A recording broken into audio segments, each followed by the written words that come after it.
भाई अब तो माशाल्लाह मरियम बीबी आ गई हैं, अब तो सब हंकी डोरी होगा, सब ठीक होगा। लेकिन गोइंग बैक टू आयशा's कमेंट, मैं आपसे ये पूछना चाहूंगा कि देखिए,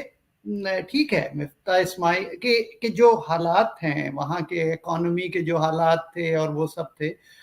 उसमें हो सकता है आप ये आर्गुमेंट जीत जाएं कि हमें एक स्ट्रीट स्मार्ट पर्सन चाहिए जो कि नंबर्स को मैनिपुलेट करके एटलीस्ट कोई थोड़ी सी स्टेबिलिटी दे दे। लेकिन मेरा आर्गुमेंट ये होता है कि ठीक है, अगर आप ये समझते हैं तो बजर, मगर इशू ये है कि मिफ्ता जैसे रिफॉर्मिस्ट्स की आपको जरूरत होती है, क्योंकि आपको लॉन्ग टर्म में चीजों को ठीक करना होता है। ये क्या वजह है अवैस कि आप तो वहां मीडिया में भी रहे हैं और लोगों से मिलते भी रहते हैं, ये क्या वजह है वहां पे कि एक दूसरे के जब हम लोग लाते हैं ना दूसरे को, तो everybody is mutually exclusive from each other, कि अगर मिफ्ता होंगे तो इसहाक डार नहीं होंगे, इसहाक डार आएंगे तो वो मिफ्ता नहीं होंगे। तो ये क्या वो है, क्या ये नहीं हो सकता कि ये लोग सब साथ ही बैठ जाएं, चल भूल जाइए कि वो दूसरी पार्टियों के साथ बैठ के करें। मैं तो हमेशा ये सवाल करता हूं, अपनी पार्टी वालों के साथ आप बैठकर कुछ डिलीवर कर दीजिए। देखिए, दो बुनियादी मसले हैं इसमें। जब भी आप किसी इदारे को चलाएं या मुल्क को चलाएं तो आपको बुनियादी फैसला ये करना होता है कि आपका फोकस जो है वो इंडिविजुअलिस्टिक है या फिर आप एक कलेक्टिविस्ट अप्रोच लेकर चलते हैं। हमारे यहाँ जो बुनियादी एक खराबी है अफराद में, वो ये है कि जी क्रेडिट किसको मिलेगा, मुझे मिलेगा या मेरी जमात में किसी और को मिलेगा, और फिर ये कि किसी और जमात को ना मिल जाए। सो उस क्रेडिट के चक्कर में बाज़ औक़ात जो चीजें हैं वो फिर आपको इस तरह से नजर आती हैं कि जी वो एक दूसरे पर इल्जाम लगा रहा है, वो किसी के साथ मिलकर काम करने को तैयार नहीं है। हर कोई ये समझता है कि मैं मसीहा हूं और मेरी जगह। अब आप ये सिलसिला सिर्फ इस हुकूमत में नहीं है, आप पिछली हुकूमत देख लें। अब असद उमर तब्दील हुए तो हफीज शेख साहब ने आकर कहा कि जी वो बहुत गलत कर रहे थे, मैं जो कर रहा हूँ ना मैं बिल्कुल ठीक कर दूंगा। जब वो तब्दील हुए और शौकत तरीन आए, शौकत तरीन ने पूरा 1 घंटे का इंटरव्यू दिया बैठ के शाहजेब खानजादा के प्रोग्राम में और कहा कि उन्होंने तो तबाही फेर दिया, लेकिन मैं जो करूंगा वो बेहतरीन होगा। सही बात। एक तो ये मसला है हमारे यहाँ। दूसरा जो मसला है वो जो जरा इससे भी बड़ा है, वो ये है कि कोई भी हुकूमत कोई ऐसा फैसला करने को तैयार नहीं है जो जिससे इकोनॉमी जो है वो रिफॉर्म्स की तरफ जाए। हमारी इकोनॉमी में स्ट्रक्चरल इश्यूज हैं, जब तक आप उनको एड्रेस नहीं करेंगे तब तक ये मामला हल नहीं होगा। और वो इश्यूज जो है ना किसी एक शख्स के हाथ से ठीक हो सकते हैं, ना कोई एक जमात उनको ठीक कर सकती है। उसके लिए इन सबको मिलकर बैठना होगा, कॉन्टिन्यूटी की तरफ जाना होगा और ये फैसला करना होगा कि जब चाहे किसी एक जमात की हुकूमत हो या दूसरी की हुकूमत हो, इकोनॉमिक जो पॉलिसी बन गई है उस पर कोई कॉम्प्रोमाइज नहीं होगा। हर दफा आप आके व्हील नए सिरे से रीइन्वेंट करने की कोशिश नहीं करेंगे। यहाँ पे हर जमात का मकसद ये होता है कि जी आप पैचवर्क करें, कोई ऐसे क्विक फिक्स सॉल्यूशंस लेके आए जिनकी वजह से 5 साल या 3 साल या 4 साल जितना भी आपको हुकूमत करने का मौका मिल रहा है, उसके अंदर अंदर आप कुछ ऐसी चीजें लोगों को दिखा सकें कि वो बिल्कुल डैजल हो जाए और उसके नतीजे में आप इलेक्शन में चले जाएं। बाकी जो होगा इलेक्शन के बाद वो फिर देखा जाएगा।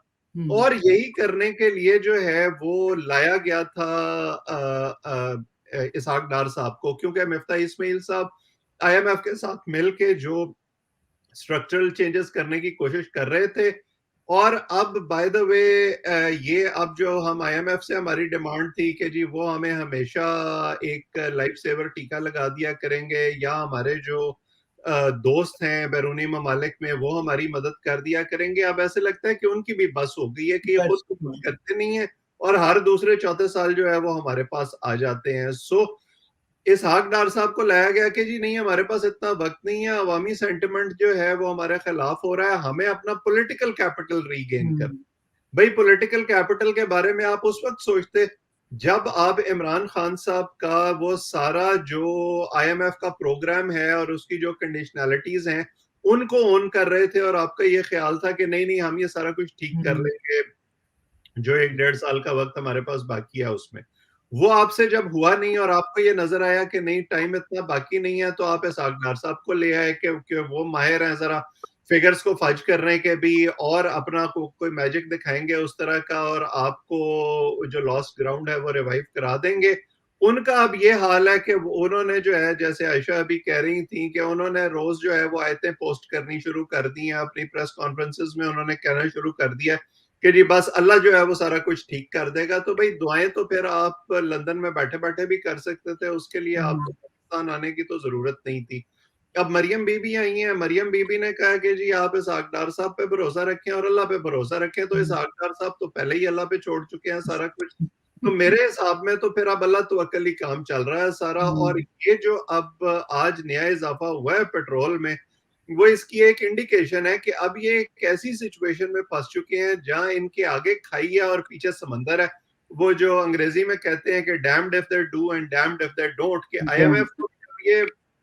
उनके हाथों फंस चुके हैं, ना उनको ये नजरअंदाज कर सकते हैं, ना ये इजाफा रोक सकते हैं, ना इनके पास इतनी फिस्कल स्पेस है कि ये अपने तौर पर कोई लोगों को रिलीफ दे सकें। तो मुझे तो ये नजर आता है कि जैसे जैसे वक्त गुजरता जाएगा उसमें इनके लिए मुश्किलात मजीद बढ़ेंगी, सियासी तौर पर आम लोगों के लिए जो है वो मजीद काम खराब होगा, और इसका जो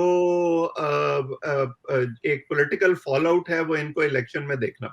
पड़ेगा। डॉक्टर साहब आप अपना कमेंट जरूर दीजिए, लेकिन मेरा भी कमेंट ले लीजिए कि क्या ये पाकिस्तान के लिए अच्छा नहीं है कि फॉर अ चेंज अब उनको सोचना पड़ेगा कि we have to do things in a right direction instead of hiring the accountants and running the economy. देखें ये विशफुल तो है, लेकिन मुझे ये होता हुआ नजर नहीं आ रहा। बाकी जहां तक ये बात है कि एस्टेब्लिशमेंट पे भरोसा किया